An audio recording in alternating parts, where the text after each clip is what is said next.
Hello everyone, Michael E. Parker here for another session here on YouTube. And today we're talking about organized chaos.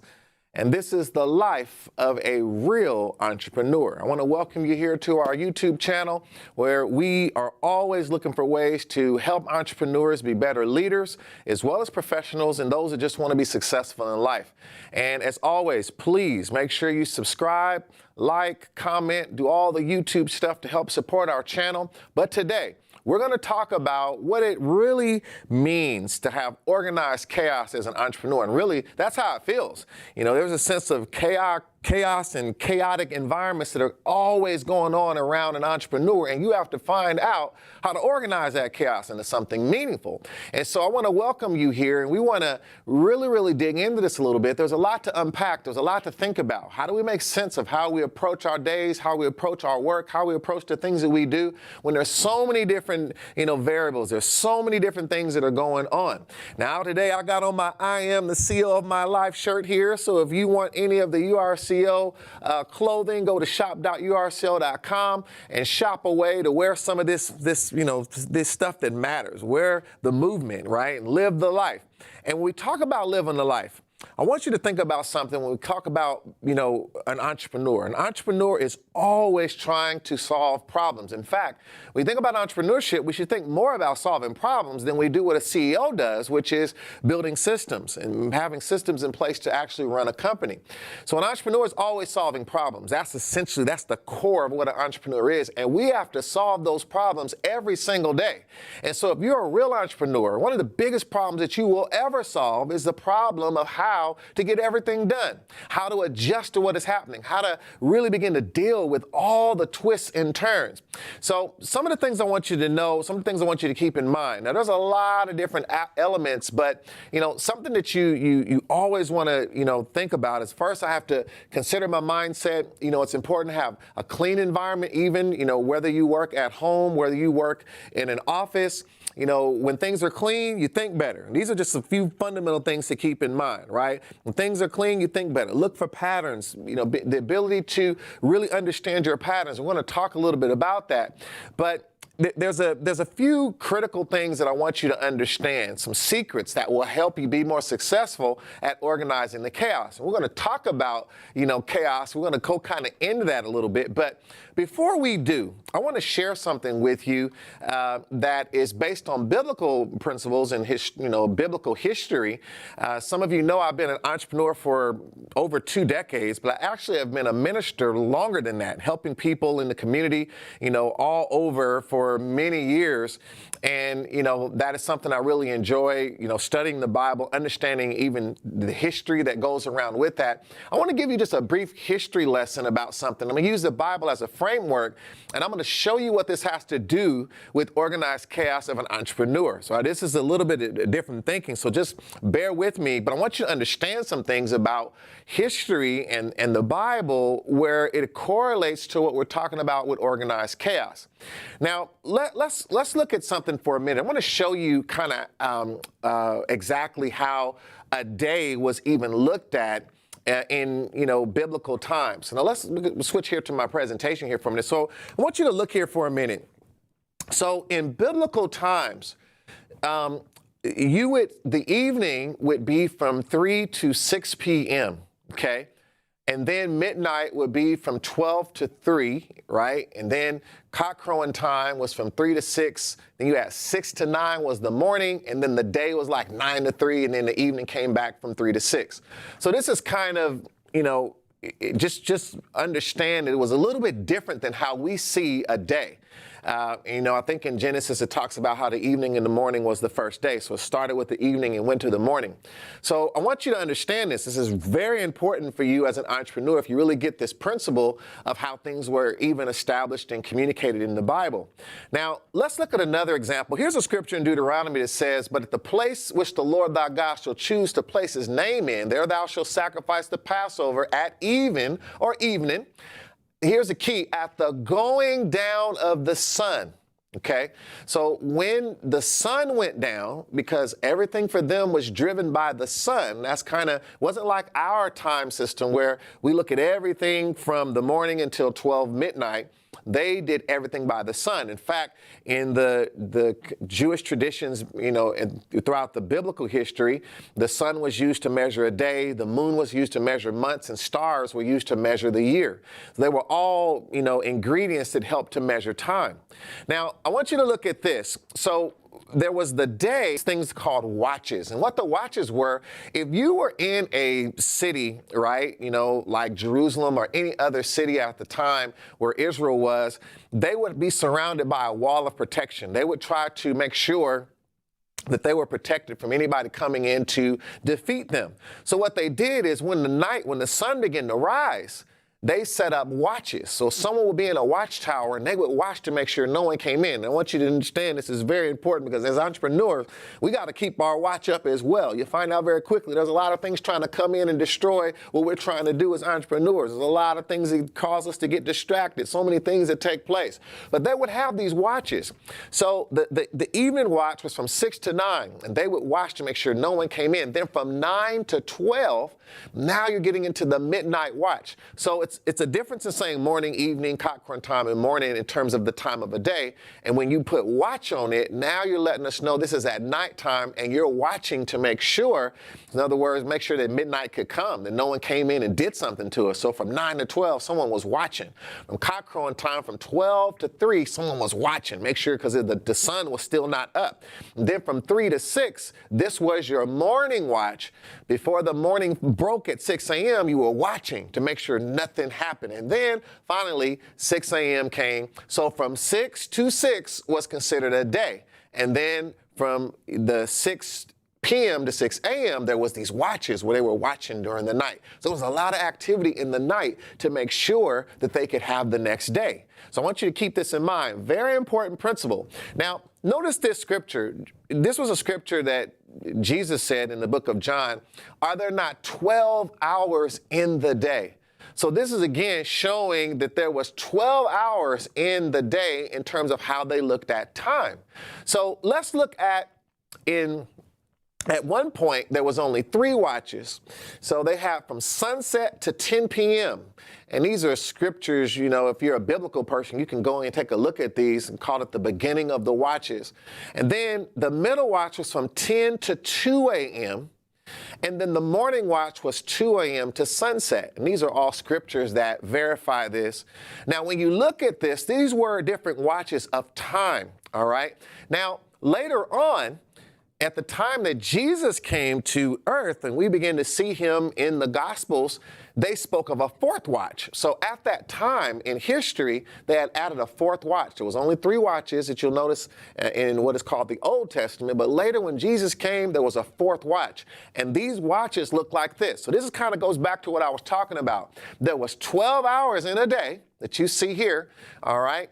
And from sunrise to sunset. And then the purple that you see at the bottom, those were the watches. And they were watching to make sure they could get to the next day, that no one would come in, overthrow them, or create any problems for them throughout the night.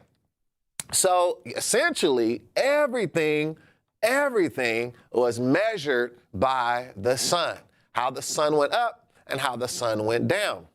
All right. Now, what in the world does this have to do with entrepreneurship? What in the world does this have to do with organized chaos? What in the world does this have to do with our business? There's a wonderful principle that we can learn from this. And the key principle is that you must start to think about your next day at night.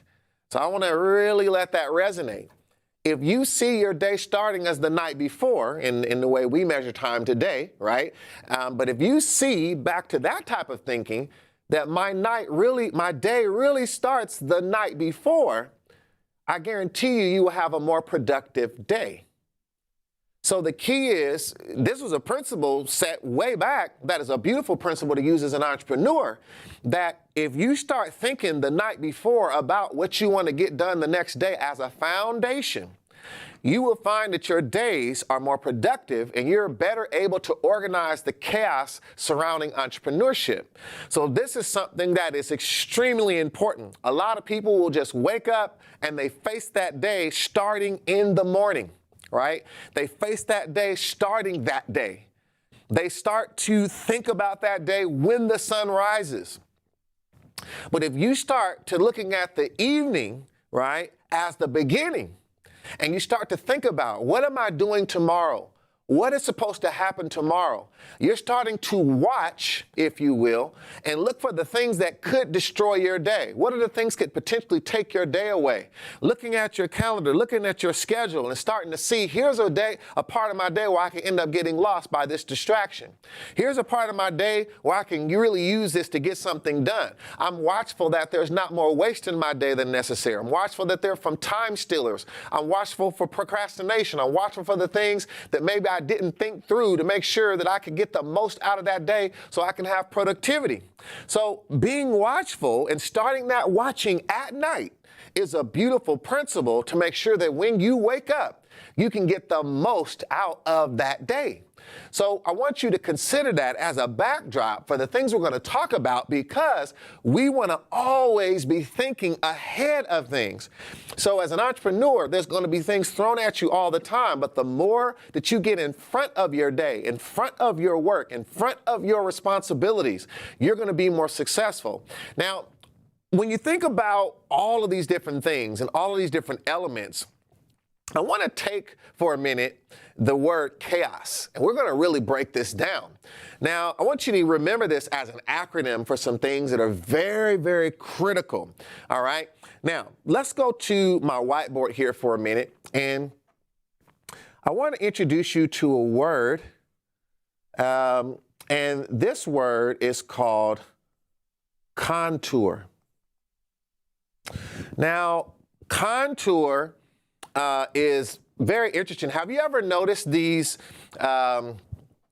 chairs or recliners or couches, and they'll say this is the contour, it contours your spine and all that? What it really means is, and I'll put that on here, so if you've got, you know, a real nice, you know, chair or something that someone has, and they'll say this chair here, it contours your spine, and when you sit in it, you know, it's real comfortable. And when you sit down in this chair, it contours your back and your spine, and all of it just creates a comfort or what have you when you sit down in this chair. Well, the key is that really when you think about contour, we're thinking about the study of patterns. So this is very important, the study of patterns, whether that's the pattern of someone's body, the shape of someone. But I want you to think about this as an entrepreneur. You have to be able to contour what is the shape and patterns of how your days tend to move. So I want you to keep in mind, if I'm even looking at a day, right? And when I look at my day and I understand, you know, at the beginning of my day, right, maybe there's a peak, then things kind of slow down, then it's kind of medium, then it spikes again toward the afternoon, and you start to see my day kind of looks like this. But you can also look at your week, right? And if you're looking at your week, for example, right, Monday, Wednesday, Thursday, Friday, you might also see some patterns, right? Where, you know, my days are kind of consistent, but then there's little spikes, then work goes down. Like you start to understand, how is my week? How does my days tend to move across the week? I can do this same thing considering a month as well, right? Where I'm looking at week 1, week 2, right? Week 3 and week 4. I can be doing the same thing and understand the contour of my month. Now, why is this important? Because when I start to understand how my time and my responsibilities begin to move across a day, across a week, across a month, even across a quarter or a trimester or a year, depending on how you want to contour, you know, the way you work. So you can say, you know, I want to understand the contour of my work through this lens, through this time period, through this specific, you know, amount or parameter. And once you begin to do that, you can start to study and understand what your patterns are. And when you understand those patterns, you can start to do things that actually help you be more successful. So you can start thinking about, is that the pattern that I want to keep? Do I want to adjust my pattern? When is my peak time? Am I more awake and alert in the morning? Am I more awake and alert in the later part of the afternoon? So based on that, what type of work do I try to do? So it's still some chaos, right? But you're organizing that chaos. You're making it work for you because you're starting to consider, based on rhythms and patterns of how you work and you're more productive, but also some rhythms and patterns are not dictated by you. Some rhythms and patterns are dictated by the type of work that you do, no matter what, because your customer is more, if you're in the beauty industry, a lot of people want their appointments toward the weekend, right? They want to look, their ideal situation for them is I'm gonna get my hair done on Friday and the weekend I'm gonna just be beautiful, but everyone can't get in on that Friday. So people trying to get on Friday and Saturday and sometimes Sundays, and people are trying to figure out, or then, starts to slip to Thursday. That's as close as I can get to the weekend. So you start seeing an influx in that industry toward the weekend. And so what? That means your work is going to adjust as an entrepreneur in that industry, whereas there's other industries where the earlier part of the week might be more important, or the earlier part of the day, right? Some people want to do certain things depending on the service or the product that you provide, or whatever it is that you do. It could be that the morning is more important versus the evening. So you want to understand these two distinctions, right? So there's, I'm going to put here to the side here, we have the contour of me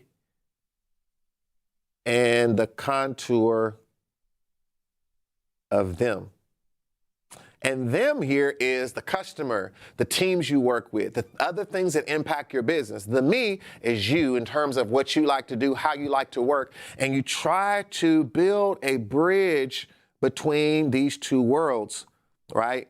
Where you're thinking about when you're most productive, when you're most, at your peak of performance, and how to relate that to what your industry or what your responsibilities require. Now, if you have to, choose between, you got to start with the contour of them first, right? Because it's all about the customer, it's all about your team. If those things aren't aligned, you're not going to be successful. But you can consider you as well. And if you're an entrepreneur and you have the ability to dictate and to actually adjust certain things, why not adjust it in a way that'll be more productive for you?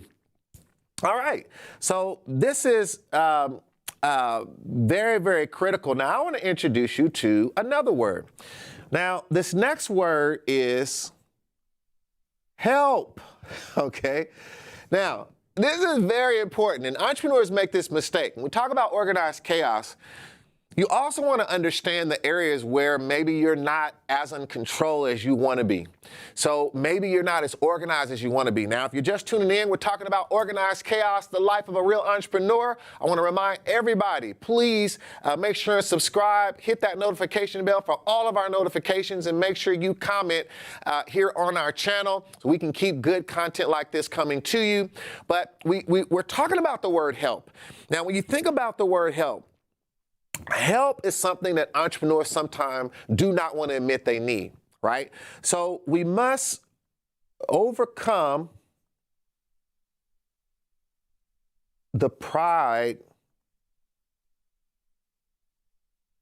of asking for help. So we have pride when it comes to asking for help. As an entrepreneur, there's a sense of individuality. There's a sense of that I did it, I created it, I'm the one, right?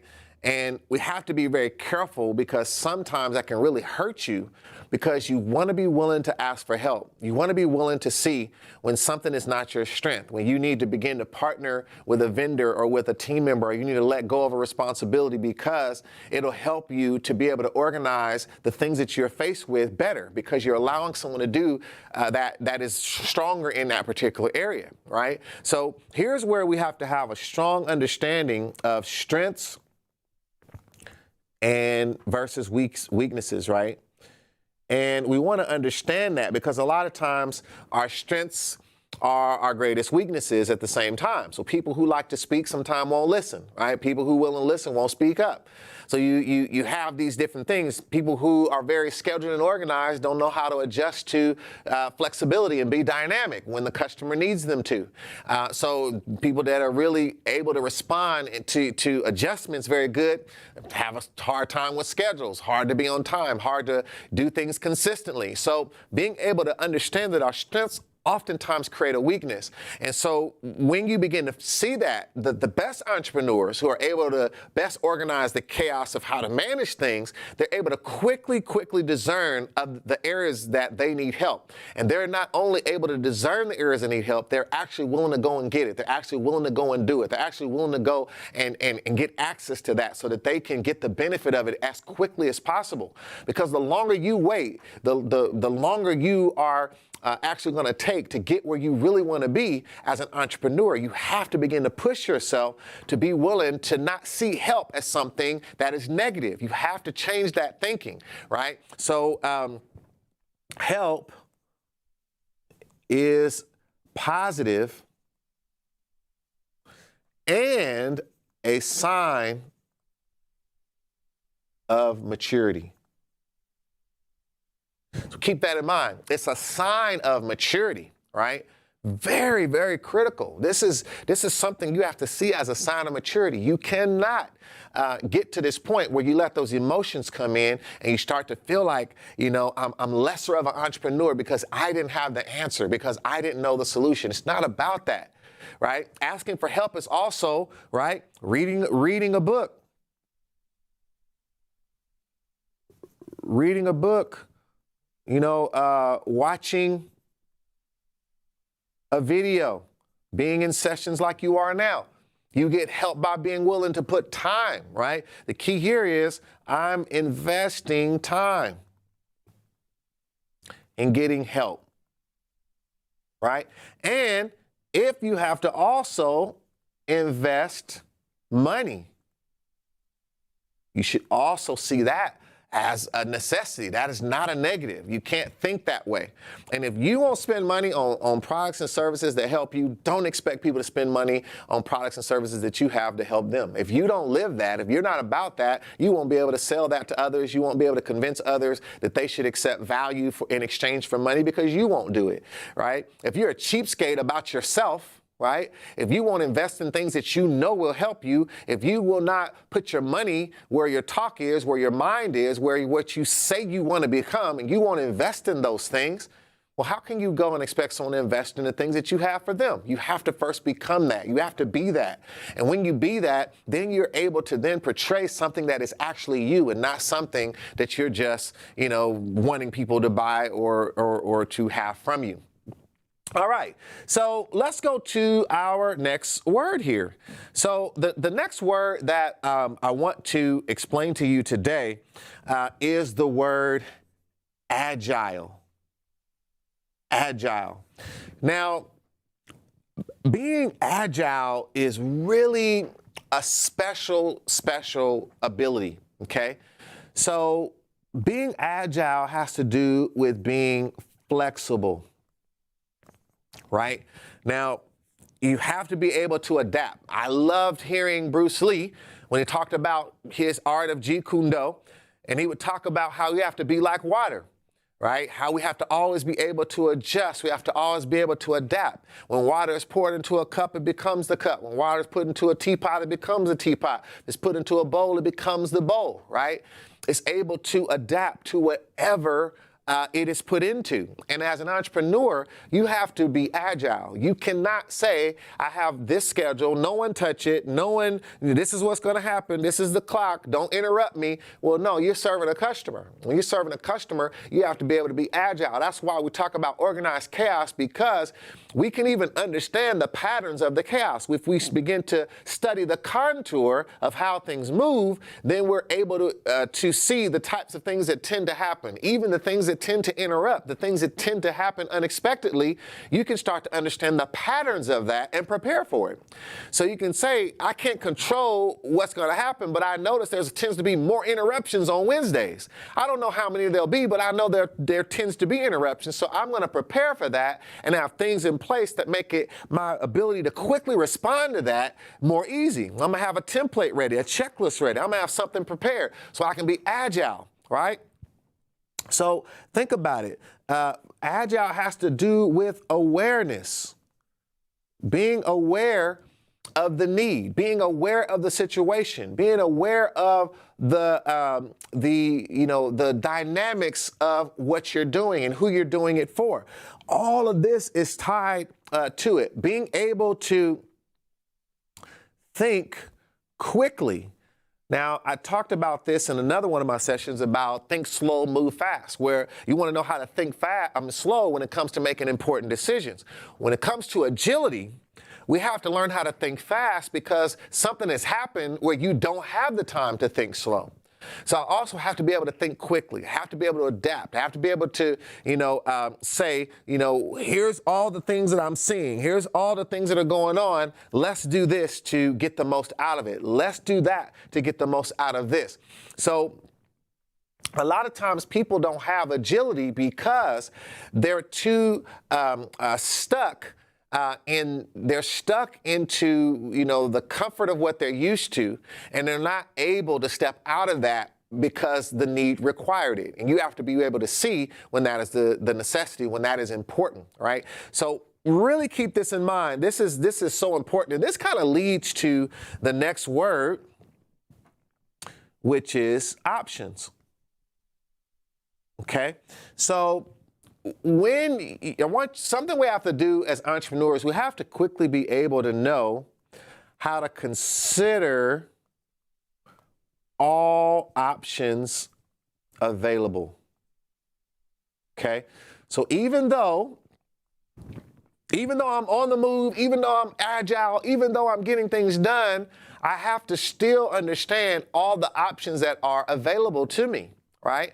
So an entrepreneur is able to quickly take a look and begin to see all the options that are available. And right now it is 2:32 p.m. and a decision needs to be made. Well, I have to quickly begin to triage or be able to analyze the impact of each one of these options, right? To understand which one of these would give me the best result, which one is easiest to implement, right? And which one of them also is realistic. So you start to measure by things like that, and all at once you say, oh, I see. E is the best option. So entrepreneurs are able to quickly see their options, assess those options, and then make the right call on which thing to do. Now, this is all can be happening within 1 hour, within 1 day, within a week. You never know when it's going to hit. This is why, because we're organizing that chaos, we're quickly being able to do these things. And that's the secret to this whole thing. We're saying, I have to do this quickly. I have to be able to handle what's coming. Now, let's go to our final word here. And we're going to deal with the word, let me go back to my color here, schedule. All right. So here's the thing. Even though we understand the contour, we talked about, there's different patterns and different things that we might see, right? So when we start understanding our schedule and kind of how it's moving across the week, it ebbs and it flows, it's up and it's down. There's different things that are kind of hitting us. We start to understand that. So one of the things that we want to do is, as much as possible, I want to take the contour of those patterns, and I want to understand, is there anything that is consistently happening that I can actually begin to say, I'm going to create some level of schedule for some portion of this, right? So it could be that I start to find out some of these things is difficult, but everything, let's say, above the line, or let's say above the line, everything here above the line, I can create a schedule for. So imagine that. The things below the line, let's say, I'm not able to, control these. These are very unique. But if I can start to see that I can schedule some of these things, and because I understand, back to the biblical lesson, the evening coming before the morning to begin the day starts at night, I'm able to start thinking ahead of time about things that tend to happen and get in front of it and say, I can actually schedule something to actually do the things that are necessary for the things that tend to happen on Tuesday, Wednesday, and Friday. Even though sometimes it seems to be like it's all over the place, I'm starting to notice a pattern here. I always end up having to do about 10 of these things about 10 times. There's about 5 times this happened. Next thing I know, customers tend to always request this. So I can already have it ready because I already see a pattern there. I'm going to schedule something, or I can even start to work with my customer, work with my team, even work with my vendors and say, hey, instead of you sending me this all the time, hey, what if you start to bring me this at 2 o'clock and I'll have it ready for you? So sometimes we don't realize that there are opportunities to transition from random to consistent. So there are opportunities to go from random to consistent, right? Because sometimes it's a matter of actually taking the time to think about how could I schedule something that can take this randomness and put it into something that can be consistent. And this is what entrepreneurs have to do. They have to understand all the different ways that they can do that. And once they begin to tap into that, they'll start to see more and more they're able to start organizing that chaos. Very important. So what have we learned here? What have we learned here? So let's go back. We have learned about contour, right? We learned about help, right? Being willing to ask for help, right? We learned about agile, right? And what it means to be flexible and adapting, right? Then we learned about knowing our options, right? And choosing the best one. Then how to schedule from random to consistent. And as you can see here, we have spelled the words chaos, but we have organized that chaos into something that will really help us be more effective as entrepreneurs. And so this is something I want you to take, I want you to use. Think about the contour of your schedule, the contour of your patterns, the contour of your work, how you move, the contour of you and the contour of them, your team members as well as your customer. Think about how and where you could ask for help to accelerate your ability to get things done, to create leverage. Don't try to do it all. It doesn't work. Find the areas you need help and be able to invest in that help, be it time or money. Make sure that you actually are able to be agile. When things come up, don't be stuck. Make sure you're willing to move, get out of the quagmire, get out of the quicksand, and be able to make moves. Make sure you know your options when they're presented to you and quickly decipher to the best of your ability what is the best one and make a decision. And then make sure you have a schedule in place that allows you to begin to put some consistency into your chaos so that chaos can be more organized. I'm Michael Lee Parker. I hope you enjoyed this session. Again, do not forget to subscribe, comment, like, do all the YouTube stuff so you can keep getting the content. I hope you enjoyed this. Please leave some comments. Let me know what you got out of this and how